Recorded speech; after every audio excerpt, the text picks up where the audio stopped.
PepsiCo Inc., the maker of Pepsi, purchased 17 submarines, a cruiser, a frigate, and a destroyer in 1989. In recent years, an internet legend has grown up around this deal, according to which Pepsi briefly possessed the world's sixth largest fleet. According to a Jane's Fighting Ships 1989-90 analysis, a country with a squadron of 17 submarines would have tied with India. Hello, and welcome to Startup Bits. Today, we will see a very interesting story about how a beverage company acquired a massive fleet of Russian warships and rose to become the world's sixth largest military. An agreement was reached in 1959 to hold an American national exhibition in Moscow's Sokolniki Park. If you lived in the Soviet Union at the time, this was a once-in-a-lifetime chance to experience capitalism and American culture. Over 450 American companies came to show off their wares for all to see. The festival included a model middle-class house complete with microwaves and dishwashing machines that visitors could walk through to get a true taste of American life. By the end of the event, more than 3 million Russians would have visited. Unfortunately, a debate between Vice President Nixon and Nikita Khrushchev erupted in the sample house. This became known as the kitchen debate. They took turns debating the relative merits of communism and capitalism. Nixon invited Nikita Khrushchev to drink in the side room after things became heated in front of the cameras. It was a gesture to relieve some of the tension and prevent the entire event from becoming a waste of diplomatic energy. They went to the fridge, which was stocked by Pepsi. They shattered 2 of them. Khrushchev's eyes widened as he took a sip. He'd never had anything like it before. He was head over heels in love with Pepsi. He motioned for all his classmates to try it. They enjoyed it as well, and the scene became a real-life Pepsi commercial. Pepsi received special privileges for exclusive distribution in the Soviet Union. They are the first large American corporation to do so, with the exception of Coca-Cola. This went on for years, but it wasn't one's typical agreement.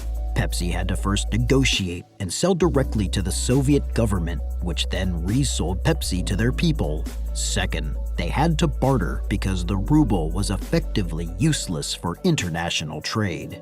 They came to an agreement to exchange vodka for Pepsi, so began a long-term collaboration. This is how vodka first became popular among the general public in the United States.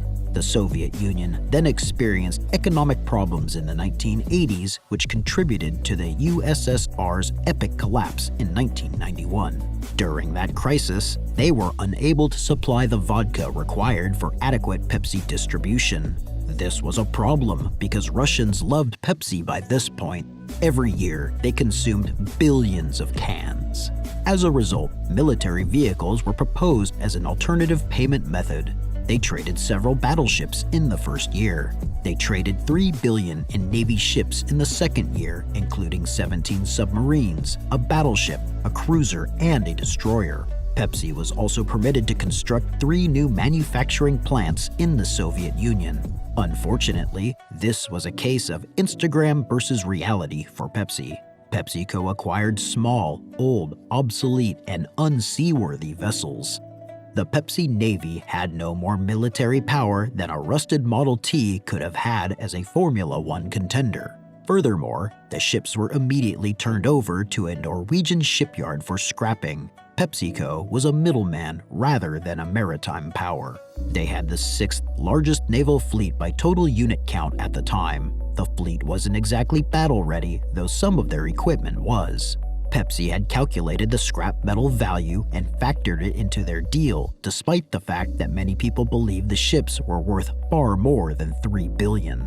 Pepsi also obtained Russian oil tankers in a side deal, which they used to fund the construction of Pizza Hut. owned by PepsiCo, locations throughout Moscow. This transaction sparked the curiosity of U.S. military leaders who expressed concern about a soda company transporting so much military equipment. Unfortunately, the deal went to hell when the Soviet Union collapsed in the middle of it, leaving only some of the ships transportable. A number of them were imprisoned in Ukrainian shipyards by the local government, which wanted a piece of the action. Pepsi took several years to complete the transaction because they now had to contend with a dozen satellite nations rather than just the USSR. Pepsi, on the other hand, took a risk. They were aware that their customer faced a significant risk of bankruptcy. I hope you enjoyed watching this video. Don't forget to let me know what you think about these kinds of deals between corporations and governments in the comments. More than 80% of viewers are non-subscribers, according to analytics. Please show your support by subscribing to the channel. See you in the video below.